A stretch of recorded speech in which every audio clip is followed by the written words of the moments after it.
Assalamualaikum warahmatullahi wabarakatuh. Kita ketemu pada kuliah asinkron sebagai pengganti kuliah yang bersamaan waktunya dengan libur Hari Raya Idul Adha. Topik dari kuliah ini adalah tentang kebijakan sumber daya air dan nanti akan saya sampaikan juga tentang kebijakan pada bidang irigasi. Kondisi sumber daya air di Indonesia itu sangat bervariasi. Jadi angka-angka di sini itu menggambarkan dari pulau atau kepulauan utama di Indonesia itu kondisi sumber daya airnya seperti apa. Jadi di sini ada dua angka. Ini kemudian ini di setiap pulau ini ditandai oleh dua angka. Yang di atas itu adalah potensi ketersediaan. Jadi dalam mega cubic meter per year. Jadi meter kubik 10⁻⁶ meter kubik per tahun. Jadi ini dihitung dari curah hujan, kemudian yang bisa ditahan di das. Kemudian angka yang di bawah ini adalah ketersediaan per kapita per tahun. Jadi dalam ribuan meter kubik per kapita per tahun. Jadi kalau dilihat di sini, ini yang misalnya di sini di Sumatera itu tersedia air 840 juta meter kubik per tahunnya yang tersedia. Nah, yang tersedia untuk penduduknya ini dibagi dengan jumlah penduduk, dia ada 16,7 ribu meter kubik per kapita per tahun. Jadi kalau dilihat di sini, ini yang merah itu Jawa, dia paling rendah ketersediaannya. Jadi dia hanya 1,21 dibandingkan dengan Papua, ini curah hujannya tinggi dan sumber daya alam yang masih bagus, jadi dia tersedia banyak 1062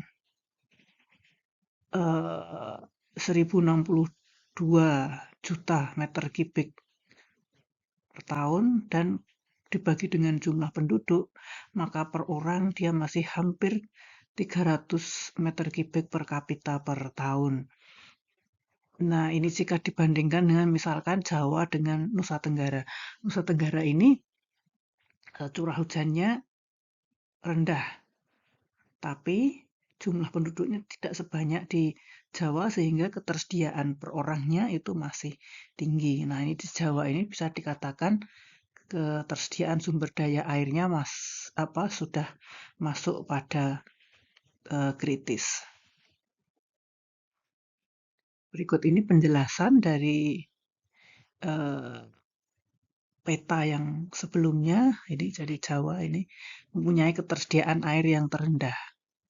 Nah, populasinya tertinggi. Jadi ada ketimpangan antara jumlah penduduk dengan sumber daya air.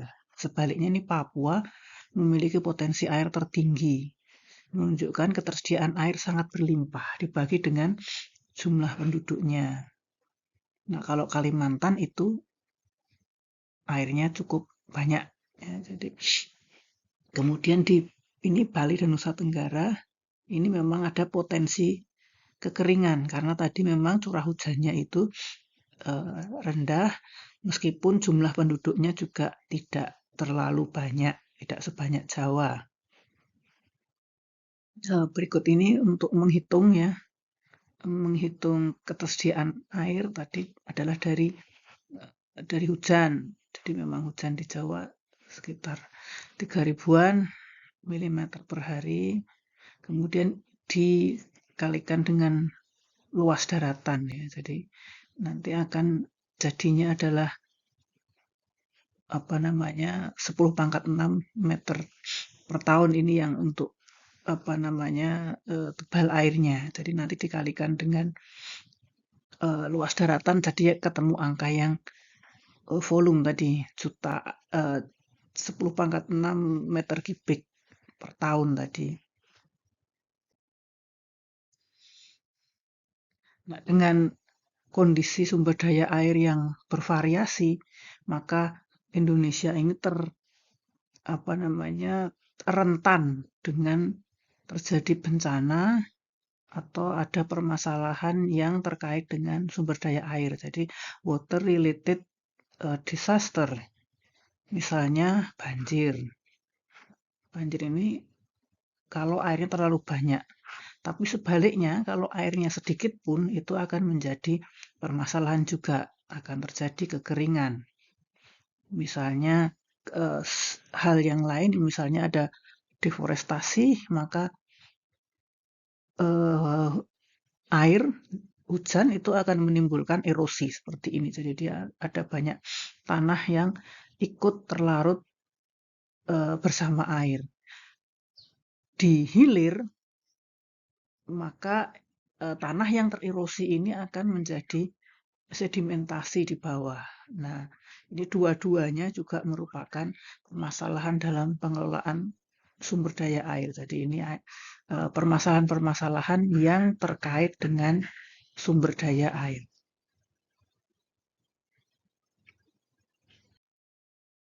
Selanjutnya saya sampaikan tentang sejarah kebijakan tentang pengelolaan sumber daya air ini dalam bentuk undang-undang. Jadi yang ada bentuk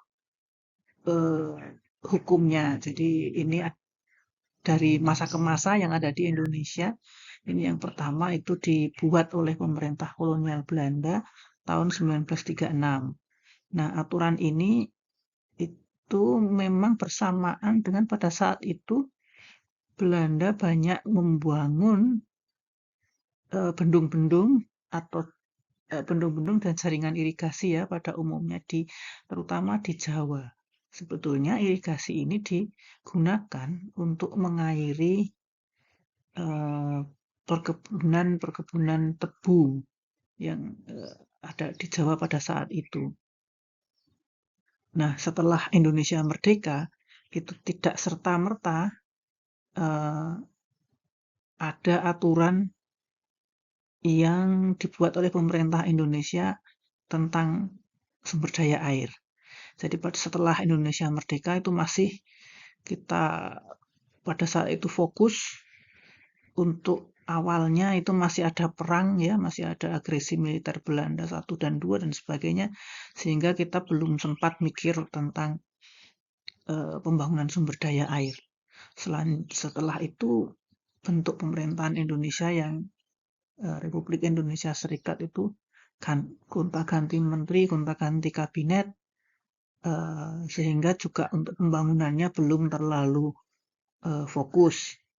Nah, undang-undang tentang pengairan ini baru dibuat tahun 74 dengan Undang-Undang Nomor 11 tahun 74. Nah, undang-undang ini judulnya tentang pengairan. Jadi secara umum sebetulnya, tapi dia lebih fokus pada irigasi. Jadi isinya itu banyak tentang irigasi. Karena memang di saat itu tahun 70-an itu pengguna air yang terbesar itu adalah untuk irigasi, jadi untuk pertanian. Masih sekitar 70% lebih ya sumber daya air itu digunakan untuk pertanian. Nah, dasar dari undang-undang ini adalah Undang-Undang Dasar 45 pasal 33 yang berbunyi bumi, air, dan kekayaan alam yang terkandung di dalamnya adalah milik negara dan digunakan oleh sebesar-besarnya kemakmuran rakyat. Jadi pada saat jadi ini dasarnya bahwa sumber daya air itu adalah milik negara, tapi dipakai oleh rakyat. Nah, seperti itu. Nah, pemerintah tugasnya untuk mengatur itu, mengatur air itu. Nah, setelah reformasi, ada banyak perubahan, termasuk ada muncul otonomi daerah, maka di dalam sumber daya air timbul ada undang-undang baru yang mengatur sumber daya air, yaitu Undang-Undang Nomor 7 tahun 2004 tentang sumber daya air. Nah, undang-undang ini lebih komprehensif, jadi tidak hanya mengatur tentang sumber daya air. Nanti ke depan pada slide-slide berikutnya kita akan lihat bahwa ada ada tiga isi yang pokok pada undang-undang sumber daya air ini, yaitu ke konservasi, kemudian pendaya gunaan, kemudian pengendalian daya rusak.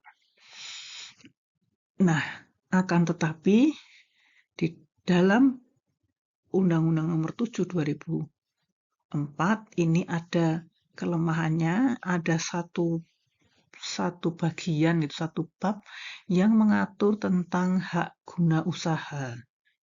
Jadi pada saat itu banyak cerita-cerita, banyak kejadian yang sumber daya air itu bisa diperjualbelikan oleh pemerintah atau pemerintah daerah.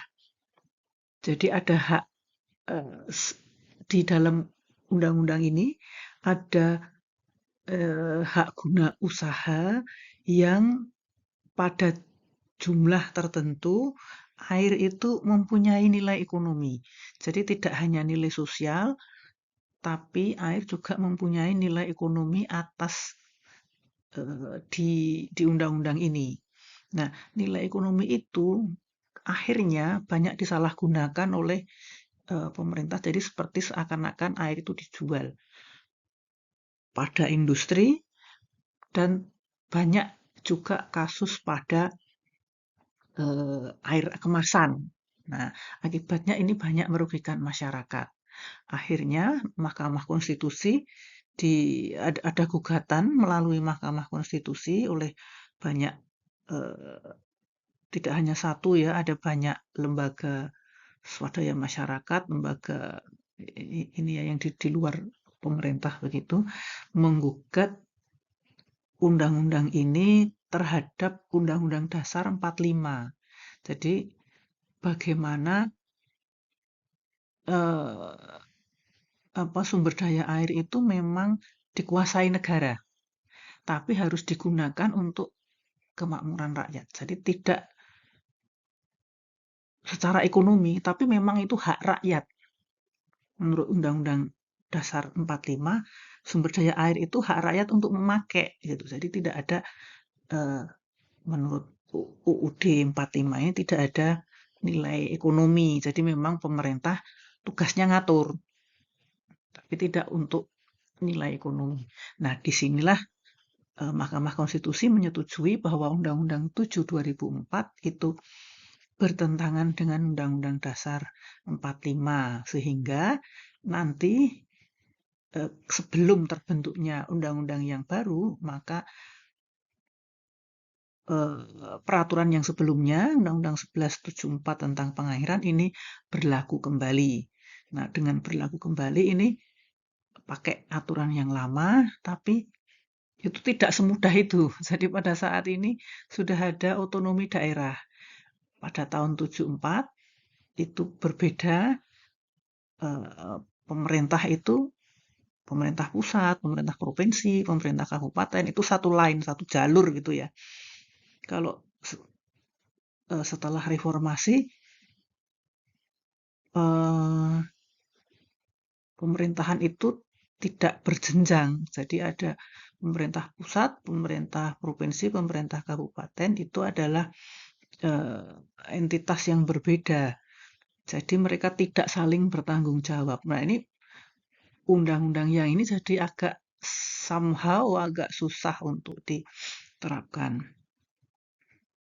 Kemudian 15 tahun kemudian terbit lagi Undang-Undang tentang Sumber Daya Air tahun 2019, Undang-Undang Nomor 17 2019 tentang Sumber Daya Air. Nah, ini kembali lagi dia isi aturannya sama, hampir sama dengan Undang-Undang tahun 2004 tentang konservasi, kemudian tentang pendayagunaan dan pengendalian daya rusak. Tapi di sini ini tidak ada lagi hak guna air, hak guna usaha. Nah, ini dianggap lebih sesuai dengan Undang-Undang Dasar 45. Nanti Undang-Undang Dasar Sumber Daya Air, Undang-Undang tentang Sumber Daya Air ini juga akan berpengaruh pada peraturan pemerintah tentang irigasi. Nanti kita akan lihat di slide yang di belakang. Nah, bagaimana strategi pengelolaan air? Pada dasarnya itu kita akan menyetarakan antara air yang digunakan dengan air yang tersedia. Nah, dengan kesetimbangan ini maka akan dibuat bagaimana mengelola sumber daya air ini secara menyeluruh dan terpadu yang dasarnya adalah SBS, Satuan Wilayah Sungai. Nah, dari sisi kebutuhan, jumlah penduduknya berapa, kemudian aktivitas apa saja yang ada di situ, apakah di situ ada pertanian, industri untuk air baku dan sebagainya. Ini semuanya diperhitungkan. Kemudian ada ketersediaan air. Nah, ketersediaan air dari musim ke musim seperti apa, kemudian kualitasnya seperti apa. Nah, ini yang digunakan untuk membuat pengelolaan sumber daya air dalam satu wilayah sungai. Nah, strateginya bagaimana? Nah, semua orang harus terlibat dalam kayak satu framework gitu ya, satu framework yang dia semua pihak itu terlibat. Nah, kenapa? Karena air itu mengalir melewati batas-batas administrasi. Jadi dia tidak mengikuti batas administrasi, apakah airnya DIY atau airnya Jawa Tengah, itu tidak bisa seperti itu karena dia ada mengikuti batas-batas hidrologi. Jadi kemudian ketersediaan air itu mengikuti siklus hidrologi. Dan siklus hidrologi itu bersifat khas. Ada memang das yang itu kaya air, maksudnya dia bisa menyimpan air lebih baik. Ada yang das yang tidak terlalu bisa untuk menyimpan air, kemudian sifat hujannya juga berbeda, sifat geologinya juga berbeda, topografinya berbeda, tata guna lahannya berbeda, sehingga siklus hidrologi di dalam das itu tidak bisa disamakan satu dengan yang lain. Dan tentu saja semua orang berhak untuk mendapatkan airnya sesuai dengan Undang-Undang Dasar 45. Nah, karena semua orang berhak mendapatkan air, kadang-kadang hak satu orang bersinggungan dengan hak orang lain, sehingga dia timbul konflik. Nah, ini harus satu framework supaya tidak ada konflik. Bahkan air itu sebaiknya sebagai nomor satu antar wilayah. Nah, ini kita lihat yang saya sampaikan tadi, bahwa dalam Undang-Undang Sumber Daya Air yang harus dilakukan, jadi ini kata kerjanya ya, yang harus dilakukan upayanya itu adalah ada perencanaan, pelaksanaan, monitoring, dan evaluasi. Jadi ini adalah semacam siklus manajemen ya. Siklus manajemen kadang-kadang ada yang 3 poin, ada yang 4 poin, ada yang 5 poin. Nah, ini kebetulan 5 poin. ada perencanaan, pelaksanaan, monitoring, dan evaluasi. Apa yang diupayakan seperti ini? Nah, tadi sudah saya singgung sedikit, itu ada 3 aspek. 3 aspek itu ada konservasi, perlindungan, yaitu ada perlindungan terhadap sumber daya air, kemudian juga eh, pengawetan dan pengelolaan terhadap kualitas air. Jadi pencemaran dan sebagainya itu dicegah. Jadi ini konservasi. Kemudian ada pendaya gunaan. Pendaya gunaan itu air itu digunakan sebesar-besarnya untuk rakyat ya. Jadi ada penata gunaan, penyediaan dan sebagainya. Ini termasuk di dalamnya yang dilakukan seperti ini adalah untuk air baku, kemudian untuk irigasi, untuk industri dan sebagainya itu namanya pendaya gunaan. Kemudian di sisi lain itu ada pengendalian daya rusak. Jadi ada pencegahan, penanggulangan, ini yang pencegahan itu sebelum terjadi ada pencegahan, kemudian penanggulangan itu pada saat terjadi, kemudian pemulihan itu setelah ada kerusakan ya, yang ditimbulkan oleh sumber daya air itu ada pemulihan. Nah, eh, apa namanya? Jadi undang-undang tentang sumber daya air itu isinya eh, ada 3 aspek ini ya, yang aspek utama. Kemudian dia didukung oleh aspek pendukung. Jadi ini ada aspek partisipatif. Masyarakat ikut dalam kegiatan-kegiatan ini. Pemberdayaan masyarakat, kemudian peningkatan peran masyarakat. Jadi ada partisipasi. Kemudian ada dukungan dari data dan informasi tentang sumber daya air. Jadi dengan keterbukaan informasi yang seperti sekarang, kita bisa melihat misalkan di website kita bisa menemukan namanya SIH3, Sistem Informasi Hidrologi, Hidroklimatologi, dan Hidrogeologi. Nah, di situ ada informasi tentang sumber daya air yang lengkap dan ini bisa diakses oleh siapapun secara terbuka karena ada di setiap satuan wilayah sungai itu ada website yang akan menyediakan informasi tentang ini. Nah, apa namanya? Strategi pengelolaan ini nanti disusun seperti ini, ada pola itu jangka panjang, mungkin 20-30 tahun, 20-25 atau 30 tahun begitu dia jangka panjang.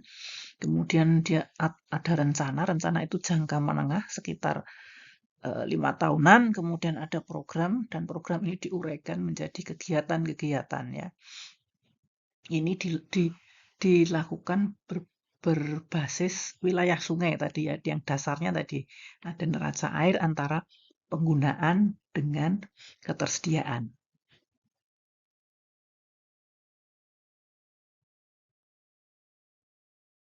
Nah, ini ada apa namanya? Bagaimana strategi pengelolaan sumber daya air ini kita melihat kan batas hidrologis tadi ya. Apa namanya? Dasarnya wilayah sungai.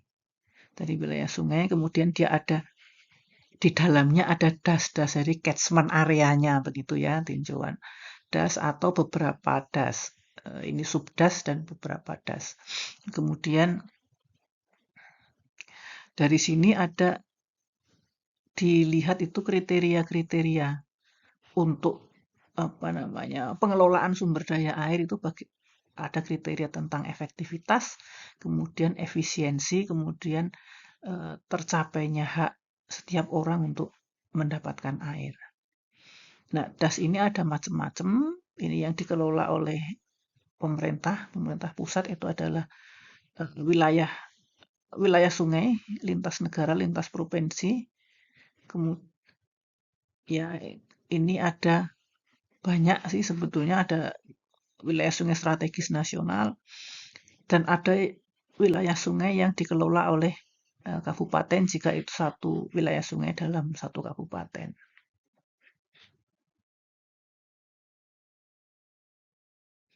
Nah, ini tadi adalah siklus manajemen yang tadi ada perencanaan, pelaksanaan, monitoring, dan evaluasi tentang konservasi, pendayagunaan, dan pendayagunaan sumber daya air dan pengendalian daya rusak. Nah, ini kan tadi ada polanya, pola yang panjang, yang 20 tahunan. Kemudian didetailkan dalam rencana ya, rencana pengelolaan SDA. Nah, ini nanti akan harus sejalan dengan rencana tata ruang.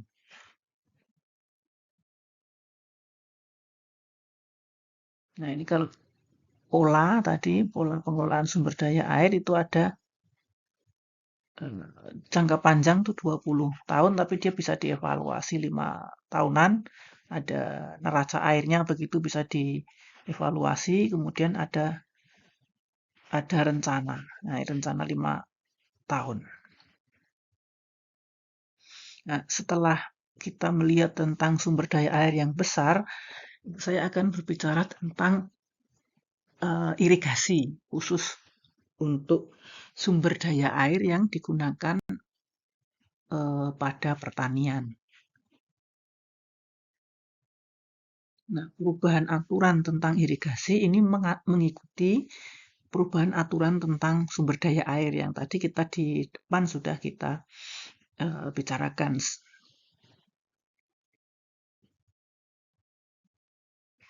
Nah, pada saat pelaksanaan Undang-Undang 1174 tentang pengairan, ini ada aturan pelaksanaannya adalah PP nomor 23 tahun 1983 ini tentang irigasi. Jadi di sini dibahas detail ya tentang irigasi. Aturan-aturannya, kebijakan-kebijakannya yang sudah teknis. Pada saat ini itu bersamaan dengan masih eh, belum ada otonomi daerah ya. Jadi pemerintah pusat, pemerintah provinsi, pemerintah kabupaten itu masih dalam satu jalur begitu ya. Sehingga yang di lapangan semuanya itu adalah orang-orang kabupaten. Nah, setelah reformasi kita ganti pemerintahan itu ada sebelumnya di saat Presiden Gus Dur itu ada Inpres tentang irigasi. Nah, salah satunya itu adalah PPI. Nah, ini kemudian diperkuat pada saat Presiden Megawati ada PP nomor 77 tahun 2001 ini tentang irigasi. Nah, PP ini masih bersandar pada Undang-Undang 1174. Tapi dia sudah ini ada dengan apa otonomi daerah. Jadi setelah reformasi itu ada euforia di mana eh, semuanya dikembalikan ke rakyat seperti itu. Nah, salah satunya itu pengelolaan irigasi diberikan kepada P3A. Jadi namanya PPI, penyerahan pengelolaan irigasi. Nah, penyerahan pengelolaan irigasi itu P3A atau GP3A atau IP3A itu diserai untuk mengelola irigasi itu dari bendung jaringan utama ya kalau Anda ingat kemarin tentang kuliah tentang jaringan itu ada dari bendung ke jaringan utama, saluran primer, saluran sekunder sampai ke tersier itu diserahkan ke P3A. Nah, akan tetapi ternyata sebetulnya pada saat itu tidak semuanya berjalan dengan baik. Jadi P3A sendiri sebetulnya secara teknis maupun secara finansial itu tidak mampu untuk mengelola jaringan irigasi sampai yang jaringan utama. Oleh karena itu, pada saat setelah ada Undang-Undang Sumber Daya Air ini yang tahun 2004, maka tahun 2006 itu ada PP tentang irigasi yang di situ kembali pemerintah yang mengelola jaringan utama. Jadi jaringan primer dan sekunder sama dengan yang PP yang ini, PP yang 83 ini 2006 kembali bahwa pemerintah itu mengelola jaringan utama. Jadi dari bendung jaringan primer, jaringan sekunder itu dikelola oleh pemerintah dan jaringan tersier itu dikelola oleh P3A. Tapi kondisinya tidak sama karena undang-undang yang 2004 atau PP 2006 ini berada di masa otonomi daerah. Jadi tidak bisa pemerintah itu pemerintah yang mana gitu. Tetap harus dipertanyakan. Nanti kita akan lihat ada pembagian aturan, pembagian kewenangan. Pemerintah yang mana, pemerintah pusat atau pemerintah provinsi atau pemerintah kabupaten yang mengelola irigasi yang mana. Irigasi jaringan utama dikelola oleh pemerintah. Nah, tapi pertanyaannya pemerintah yang mana? Kalau yang pada tahun 83 irigasi jaringan utama dikelola oleh pemerintah, tapi jelas pemerintahnya. Karena pemerintahnya satu jalur ya, pemerintah itu ya itu semua satu paket gitu. Kalau setelah otonomi daerah pemerintahnya tidak berjenjang. Jadi dia harus dilihat pemerintah yang mana. Nanti di slide-slide berikutnya kita akan pelajari pemerintah yang mana. Nah, setelah undang-undang ini dicabut, tadi kita sudah bicarakan di slide yang awal tentang policy kebijakan tentang sumber daya air bahwa Undang-Undang Nomor 6 Tahun 2004 ini dicabut dan kembali ke Undang-Undang Nomor 11 tentang 74. Tapi ini tidak ada PP yang baru. Jadi karena ini dibatalkan oleh MK, maka semua aturan di bawahnya, PP tentang sungai, PP tentang irigasi, yang di bawah Undang-Undang Sumber Daya Air Nomor 6 Tahun 2004 ini dibatalkan juga. Tapi setelah kembali ke pengairan, Undang-Undang 1174 tentang pengairan, ini tidak ada PP baru tentang irigasi.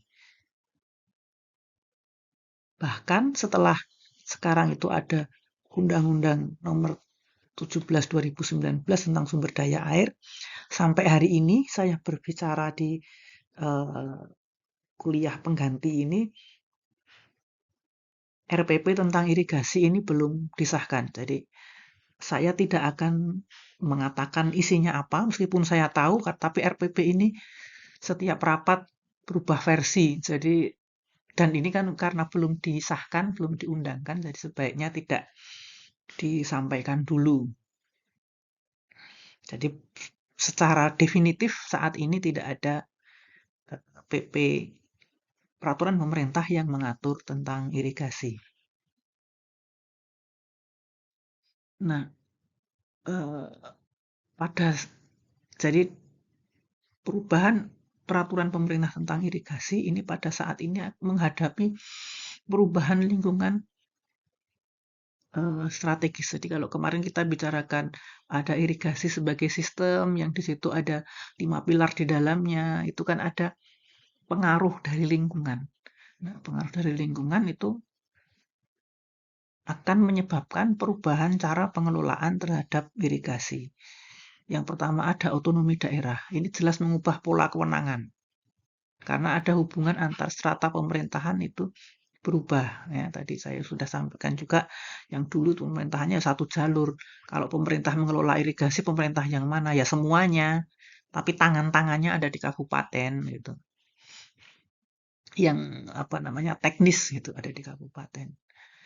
Terus sekarang tidak seperti itu lagi. Pemerintah itu tidak satu jalur begitu ya. Jadi hubungannya nanti akan berbeda. Kemudian di daerah irigasi itu makin banyak kepentingan, makin banyak pengguna dan makin banyak kepentingan. Jumlahnya bertambah, keinginannya bertambah. Jadi daerah irigasi yang dulu nggak ada kolam ikan, jadi ada kolam ikan, kemudian ada pengguna yang untuk misalkan industri kecil, UMKM yang dulunya nggak ada, sekarang jadi ada, terus pakai air, ada industri atau mungkin rumah tangga itu yang membuang air, jadi dia mengurangi kualitas air di sungai yang dari sungai itu masuk ke irigasi itu jadi pemakai airnya bertambah, kepentingannya bertambah, kok kompleksitas masalahnya makin banyak. Kemudian ada perubahan iklim global ya, kita tahu, sama-sama tahu. Jadi ada eh, apa namanya, sifat hujannya jadi berubah begitu. Musim kemarau, musim hujan jadi semakin tidak bisa terprediksi, temperatur secara global juga naik gitu. Itu juga berpengaruh di dalam sistem irigasi. Kemudian ada tuntutan informasi yang semakin cepat. Jadi sekarang orang kalau dulu belum ada internet, orang akan mengakses televisi, membaca koran, itu tidak secepat dari apa, tidak secepat informasi yang zaman sekarang. Nanti kalau sudah ada sesuatu yang ini viral begitu, itu sangat cepat. Dalam waktu jam saja, tidak sampai 1 jam, nanti sudah informasi itu sudah sampai ke mana-mana dengan cepat. Sebaliknya, orang juga pengen tahu sebetulnya, misalkan kondisi sumber daya air atau kondisi sistem irigasi seperti apa, itu juga ada tuntutan untuk makin cepat. Nah, ini dengan otonomi daerah, ini kita ada Undang-Undang Nomor 23 tahun 2014 tentang pemerintahan daerah. Undang-undang ini mengatur urusan-urusan pemerintah, ada yang urusan absolut, ada yang urusan umum, ada yang urusan konkuren. Nah, kalau urusan absolut kita tahu ada yang seperti luar negeri, kemudian dalam negeri, pertahanan, kemudian agama, itu semua diurus oleh pemerintah pusat, pemerintah daerah nggak ngurusin. Ada urusan umum dan ada urusan konkuren. Jadi urusan konkuren ini dibagi. Pemerintah pusat, pemerintah provinsi, pemerintah kabupaten kota sama-sama punya, sama-sama harus mengurus tugas-tugas urusan konkuren ini, tapi dia dibagi. Jadi kalau pendidikan misalnya itu dibagi. Yang pendidikan dasar, nah itu dengan dinas biasanya kabupaten kota, kemudian ada yang dengan provinsi lah. Kalau kita pendidikan tinggi itu tidak berurusan dengan pemerintah provinsi atau kabupaten. Dari perguruan tinggi, dari universitas, kita langsung berurusan dengan kementerian, jadi Dirjen Dikti ya, jadi berurusan dengan kementerian apa sekarang namanya, sudah berubah, saya tidak terlalu hafal. Jadi kita langsung berurusan dengan pemerintah pusat, bukan dengan pemerintah provinsi atau kabupaten kota untuk urusan pendidikan. Nah, untuk urusan irigasi itu ada bidang pekerjaan umum dan penataan ruang. Ini tergantung pada daerahnya juga ya, di pusat atau di daerah. Ini yang kalau sekarang ini kalau yang di pusat penataan ruang ini sudah dipisahkan ya dari PU. Nah, jadi untuk bidang sumber daya air ini dibagi-bagi. Saya sudah menyampaikan kemarin di pembahasan kuliah tentang institusi, itu ada institusi pemerintah, maka di pemerintah yang membidangi tentang sumber daya air ini menerima pembagian urusan konkuren, jadi perurusan yang dibagi antara pemerintah pusat, provinsi, dan kabupaten kota. Pembagiannya seperti ini. Untuk irigasi itu ada pemerintah pusat itu berwenang pada daerah irigasi lintas negara, daerah irigasi lintas provinsi, daerah irigasi strategis nasional, dan daerah irigasi yang besar. Daerah irigasi yang besar itu luasnya lebih dari 3.000 hektar. Kemudian pemerintah provinsi itu mengelola, berwenang terhadap daerah irigasi lintas kabupaten kota dan daerah irigasi yang sedang, yaitu yang luasnya 1.000 sampai 3.000 hektar. Sedangkan pemerintah kabupaten kota itu berwenang atas daerah irigasi yang kecil dan berada di dalam satu kabupaten atau kota. Daerah irigasi yang kecil itu batasan luasannya itu adalah kurang dari 1.000 hektar.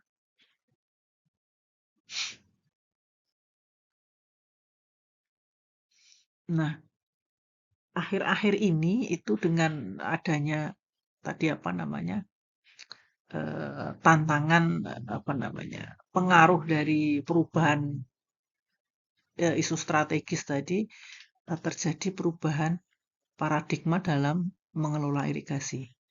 Jadi yang tadinya mengelola irigasi sebagai bagian sosial ekonomi, kemudian menjadi mengelola irigasi secara holistik. Jadi dulu irigasi itu hanya dikelola sebagai dia masukan untuk sistem pertanian. Tapi sekarang dia dikelola sebagai bagian dari sumber daya air.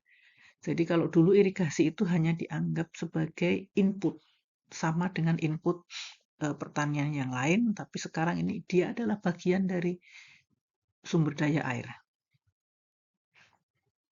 Jadi kalau dulu ada prinsip monosentris, gantung nanti apa irigasi itu diperlakukan hanya apa ya namanya ini dari mana begitu satu kebijakan begitu. Nah sekarang ada polisentris karena irigasi itu macam-macam yang berkepentingan dengan banyak pihak yang berkepentingan dengan irigasi, baik dari pemerintah maupun masyarakat, ya petani. Itu sudah berbeda-beda kepentingannya. Di pemerintahan sendiri itu juga antara misalkan dari sisi sumber daya air, dari sisi pertanian, kemudian ada pengguna air yang lain. Itu juga punya kepentingan, jadi kita ada banyak center, ada banyak apa namanya, ada banyak hal yang harus dipikirkan dalam pengelolaan sumber daya air. Kemudian irigasi itu awalnya dikelola sebagai manajemen produksi. Jadi karena dia adalah bagian dari produksi pertanian, dia diperlakukan sama seperti saprodi, pupuk dan sebagainya gitu ya, pupuk benih dan sebagainya. Kemudian lahan, terus ada air gitu. Jadi itu salah satu dari faktor produksi. Nah, sekarang ada perubahan, dia disampaikan apa pengelolaan irigasi itu dengan prinsip provisi. Jadi dia penyediaan, pelayanan. Jadi airnya itu ada berapa dan dia akan dikelola menjadi dalam satu ya akhirnya nanti dipakai untuk ke produksi, tapi dia dikelola dari apa namanya dari titik pandang yang lebih luas dalam sumber daya air. Nah, kalau kita berbicara tentang irigasi, apa saja yang diatur dalam kebijakan tentang irigasi? Jadi kebijakan tentang irigasi itu mengatur ada dua hal pokok, yaitu pengembangan dan pengelolaan. Nah, pengembangan ini adalah membangun ya, membuat baru, membangun. Jadi di pengembangan. Kalau pengelolaan itu menggunakan yang sudah ada. Nah, pengembangan ini terdiri dari ada pembangunan dan peningkatan. Pembangunan itu membangun baru dari yang tidak ada, dari yang belum ada jaringan irigasinya menjadi ada. Itu namanya pembangunan. Termasuk dalam pengembangan itu yang kedua adalah peningkatan. Kalau peningkatan itu sudah ada, tapi ditingkatkan. Jadi misalkan sudah ada saluran tanah, kemudian dijadikan menjadi saluran dengan lining, saluran dengan pasangan. Nah, itu namanya peningkatan. Tadinya jaringan irigasinya tidak permanen, jadi permanen, itu namanya peningkatan. Kalau pembangunan tidak, dia dari yang belum ada jadi ada. Kemudian ada pengelolaan. Pengelolaan itu ada 3, itu adalah ada operasi, pemeliharaan, dan rehabilitasi. Kalau operasi itu bagaimana kita menggunakan jaringan irigasi itu. Jadi pola tanamnya harus seperti apa, pembagian airnya harus seperti apa, itu namanya operasi. Kemudian ada pemeliharaan. Pemeliharaan itu adalah yang usaha yang dilakukan agar jaringan irigasi selalu dalam kondisi yang baik. Jadi ada apa namanya, misalkan pemeliharaan rutin ya, membersihkan saluran begitu. Kemudian ada pemeliharaan berkala, seperti ngecat pintu, memberikan oli, itu termasuk pemeliharaan. Jadi pemeliharaan itu nggak nunggu rusak, tapi dia menjaga supaya operasi bisa dilakukan dengan baik dan bertahan dalam jangka waktu yang panjang. Nah, yang ketiga masih termasuk dalam pengelolaan itu adalah rehabilitasi. Kalau pemeliharaan itu tidak karena rusak, jadi memang dia harus dipelihara. Kalau rehabilitasi itu karena rusak. Jadi dia dipelihara karena ada kerusakan. Apa dia dilakukan rehabilitasi karena ada kerusakan. Jadi tapi rehab itu tidak membuat jadi baru atau lebih baik. Dia mengembalikan sehingga jaringan irigasi itu berfungsi seperti semula. Jadi rehabilitasi itu beda dengan peningkatan. Kalau peningkatan itu dibuat lebih dari yang sebelumnya. Kalau rehab itu karena ada kerusakan, dia kemudian dikembalikan seperti sebelumnya. Nah, apa asas-asas yang digunakan dalam tadi ada pengembangan ya dan pengelolaan irigasi. Tadi kalau ngatur irigasi itu ada pengembangan dan pengelolaan. Nah, dalam pengembangan dan pengelolaannya harus menggunakan asas seperti ini. Jadi ada kemanfaatan umum, keterjangkauan, keadilan, keseimbangan, kemandirian, dan seterusnya. Nah, kita akan melihat di sini ada wewenang dan tanggung jawab pemerintah dan pemerintah daerah. Ini sesuai dengan kewenangannya. Jadi ini tugas-tugas yang harus dikerjakan oleh pemerintah. Jadi pemerintah kan mewakili negara, negara itu yang memiliki sumber daya air. Nah, di sini sumber daya airnya itu penggunaannya salah satunya irigasi. Pemerintah itu harus dia punya wewenang dan tanggung jawab untuk mengatur irigasi ini. Jadi menetapkan kebijakan, kemudian sebagai eksekutif dia melakukan pengembangan dan pengelolaan. Jika ada sengketa mungkin antar daerah, mungkin antar pengguna, itu pemerintah juga harus menyelesaikan sengketa itu, kemudian menjaga agar penggunaan air di daerah irigasi itu bisa efektif, efisien, dan tertib.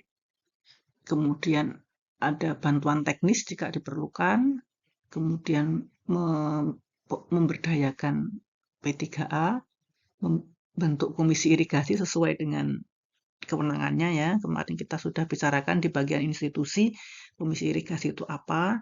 Kemudian jika ada perubahan-perubahan terhadap jaringan irigasi, ini ada dievaluasi, kemudian diberikan persetujuan dan menetapkan garis sempadan. Nah, sebaliknya, petani yang itu berada dalam institusi P3A ini sebagai representasi dari rakyat yang menerima layanan sumber daya air, ini punya hak untuk memperoleh akses. Jadi dia P3A yang dia mewakili rakyat harus punya akses untuk dipenuhi kebutuhannya. Terus dia bisa menggunakan untuk pertanian rakyat dalam tersier. Jadi dia bisa pakai gitu, air. Kemudian punya usulan. Jadi pada saat pengusulan pola tanam, P3A itu mengusulkan, oh mau menanam seperti ini. Kemudian bisa mendapatkan penghargaan, kemudian memperoleh informasi kemudian informasi. Jadi kalau ada pengembangan, kemudian tata cara pengelolaan, dia dapat informasi. Kemudian menyatakan pendapat berkaitan dengan pengembangan dan pengelolaan sistem irigasi dan mendapat pendampingan. Nah, tapi sebaliknya P3A representasi ini juga punya tanggung jawab. Jadi P3A itu berperan secara partisipatif ya, ikut melaksanakan pengembangan dan pengelolaan. Jadi berperan serta. Kemudian dia juga menjaga efektivitas, efisiensi, dan ketertiban. Kemudian juga ikut menjaga keberlanjutan sistem irigasi. Nah, dari tadi ada peran hak pemerintah daerah, pemerintah dan pemerintah daerah, kemudian tugas dan wewenang pemerintah dan pemerintah daerah, kemudian ada hak P3A, ini batasnya, nah ini batasnya digambarkan dengan ada lubang-lubangnya. Jadi P3A itu berpartisipasi dalam pengembangan dan pengelolaan sumber daya air. Nah, demikian kuliah kita tentang kebijakan yang terkait dengan sumber daya air dan irigasi. Terima kasih atas perhatiannya dan selamat belajar.